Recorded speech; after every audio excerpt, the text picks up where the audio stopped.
Hello everyone, welcome Bangla helpline YouTube চ্যানেলে আপনাদের সবাইকে স্বাগত। যুবসাথীতে যারা অ্যাপ্লাই করেছিলেন তাদের অনেকেরই ফোনে এসএমএস এসেছে।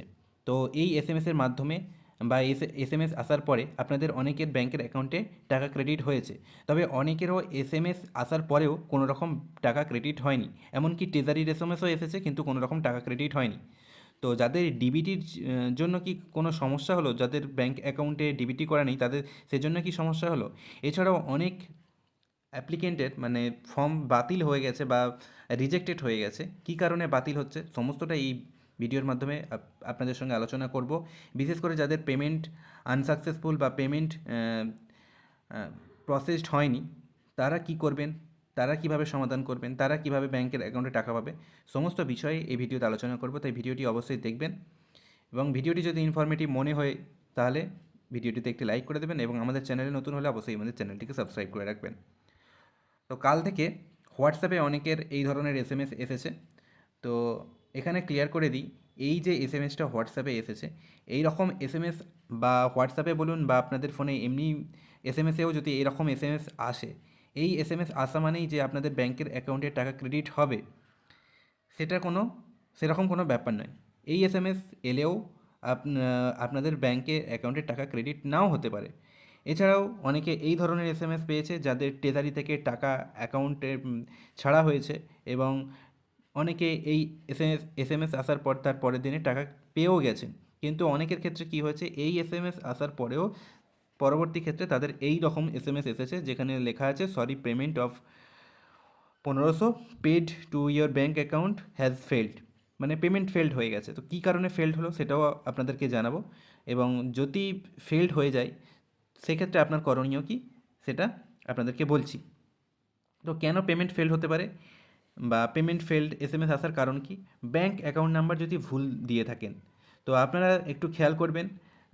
তো ব্যাঙ্ক অ্যাকাউন্ট যদি আপনি ভুলবশত ভুল করে এন্ট্রি করে থাকেন, সেক্ষেত্রে ব্যাঙ্ক অ্যাকাউন্ট নেম এবং আপনার ফর্মে যে নাম আছে সেই নামটা মিসম্যাচের যদি হয়, সেক্ষেত্রে কিন্তু আপনার ব্যাঙ্ক অ্যাকাউন্টে টাকা ক্রেডিট হবে না। সেক্ষেত্রে এই এসএমএস বা পেমেন্ট ফেল্ডের এসএমএসটা আসতে পারে।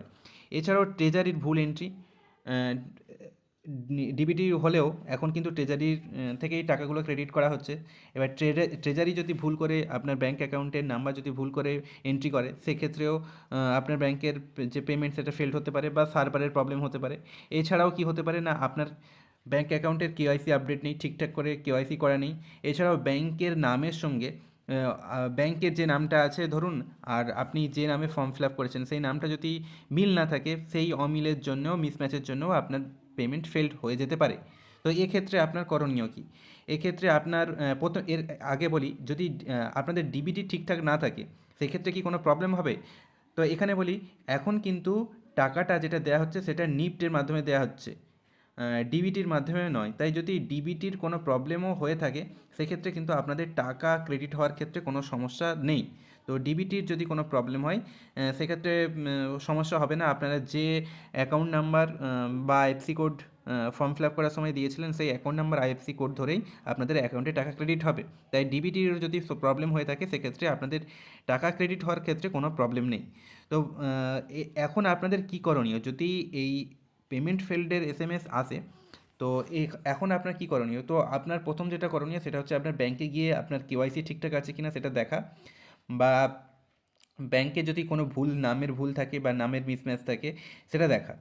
তারপরে যদি ব্যাংকের সমস্ত ডিটেলস সব ঠিকঠাক থাকে, তাহলে আপনি আপনার ব্লক, বা যদি আপনি পঞ্চায়েত এলাকায় থাকেন তাহলে ব্লক, আর যদি পৌরসভা এলাকায় থাকেন তাহলে এসডিও অফিসে গিয়ে আপনার সমস্ত ডকুমেন্টস নিয়ে গিয়ে এবং আপনার যে এসএমএসটা এসেছে সেই এসএমএসটা দেখিয়ে সংশ্লিষ্ট অফিসারকে বলা যে আমার এই ধরনের সমস্যা হচ্ছে, তো এর সমাধান কী। তো সেখানে যদি কোনো ভুল এন্ট্রি হয়ে থাকে বা সেখান থেকে যদি কোনো প্রবলেম হয়ে থাকে বা সার্ভার প্রবলেমের জন্য যদি হয়ে থাকে, তাহলে সেখান থেকেই এই প্রবলেমটা আপনার সলভ হয়ে যাবে। আর যদি ব্যাংকের জন্য সমস্যা হয় তাহলে ব্যাংকের কেওয়াইসি ঠিকঠাক করার পর, ব্যাংকের নামগুলো সব পরিবর্তন করার পর যদি নামের অমিল হয়ে থাকে, তাহলে তারপরে গিয়ে আপনি সংশ্লিষ্ট অফিসারকে বিডিও বা এসডিও অফিসে গিয়ে জানাবেন। তো ওখান থেকে সমস্ত এডিটের মাধ্যমে ঠিকঠাক করে দেওয়া হবে। তো তার পরবর্তী ক্ষেত্রে আপনার ব্যাংকের অ্যাকাউন্টে টাকা ক্রেডিট হয়ে যাবে। এবার অনেকের কিন্তু এই যে ফর্ম যুবসাথীর ফর্ম অনেকের কিন্তু রিজেক্ট হয়েছে। তো এই রিজেক্ট হওয়ার কারণ কি? বিশেষ করে যারা অফলাইনে ফর্ম ফিল আপ করেছিলেন তাদের অনেকেরই ফর্ম রিজেক্ট হচ্ছে। এর প্রথম কারণ হচ্ছে যে ডকুমেন্ট আপডেট নেই, মানে ঠিকঠাক ডকুমেন্টস দেয়া হয়নি। ধরুন মাধ্যমিকের সার্টিফিকেট বলুন বা মাধ্যমিকের অ্যাডমিট কার্ড বলুন, এইগুলো যদি ঠিকঠাক করে না দেওয়া হয় তাহলে সেক্ষেত্রে তো রিজেক্ট হবেই। বিশেষ করে অ্যাডমিট সার্টিফিকেট যদি না দেওয়া থাকে সেক্ষেত্রে রিজেক্ট হতেই পারে। আবার অনেক ক্ষেত্রে কী হয়েছে না, একই পরিবারের অনেকে একটাই ফোন নাম্বার ইউজ করে অনেক ফর্ম ফিল আপ করেছেন। তো সেক্ষেত্রে তাদের ফর্মগুলো কিন্তু প্রথম যে ফর্মটা এন্ট্রি হচ্ছে সেটা তো ঠিকঠাক করে এন্ট্রি হয়ে যাচ্ছে, তো দ্বিতীয় যে ফর্মটা ওই একই ফোন নাম্বার ইউজ করে করা হয়েছে সেটা কিন্তু আর এন্ট্রি হচ্ছে না, সেক্ষেত্রে দেখাচ্ছে অলরেডি সাবমিটেড। তো প্রথম ফর্মটা হয়ে যাচ্ছে, এন্ট্রি হয়ে যাচ্ছে, কিন্তু দ্বিতীয় ফর্মটা রিজেক্ট হয়ে যাচ্ছে। আবার বয়সের অমিল অনেক, এই যে যুবশ্রী বা যুবসাথী প্রকল্প 21 থেকে 40-এর মধ্যে, এই এজের মধ্যে কিন্তু দেওয়া হচ্ছে, কিন্তু অনেকেই 21 বয়স হয়নি, 18-19 বয়স, সেক্ষেত্রেও অ্যাপ্লাই করে দিয়েছে, সেক্ষেত্রে তো তাদের তো রিজেক্ট হবেই। আর যারা ধরুন 40-এর ওপরে বা 40 অ্যাভাব এজ তারাও অ্যাপ্লিকেশন করছেন, সেক্ষেত্রেও কিন্তু রিজেক্ট হচ্ছে। ভুল রোল নাম্বার যদি লেখা থাকে সেক্ষেত্রেও মাধ্যমিকের যে রোল নাম্বার লেখার জায়গা ছিল সেক্ষেত্রেও যদি কেউ ভুল রোল নাম্বার লিখে থাকে সেটাও কিন্তু রিজেক্ট হচ্ছে। তবে অনেকেই বলছেন যে সেলফ অ্যাটাস্টেডের জন্য রিজেক্ট হচ্ছে, এটা ভুল কথা। এই সামান্য কারণের জন্য রিজেক্ট হবে বলে তো আমার মনে হয়নি। তো এই ছিল ভিডিও আজকের।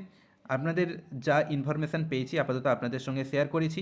আপনার যদি পেমেন্ট ফেলড হয় বা এইরকম এসএমএস আসে, আপনাকে প্রথমত এই কারণের জন্য আপনার পেমেন্ট হয়তো ফেল হয়েছে, তো আপনাকে আপনার ব্যাংক এবং আপনার সংশ্লিষ্ট বিডিও বা এসডি অফিসে যোগাযোগ করলে আপনার কাজ হয়ে যাবে।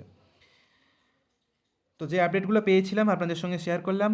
পরবর্তী ক্ষেত্রে আরও কোনো আপডেট পেলে আবার আপনাদেরকে জানাবো।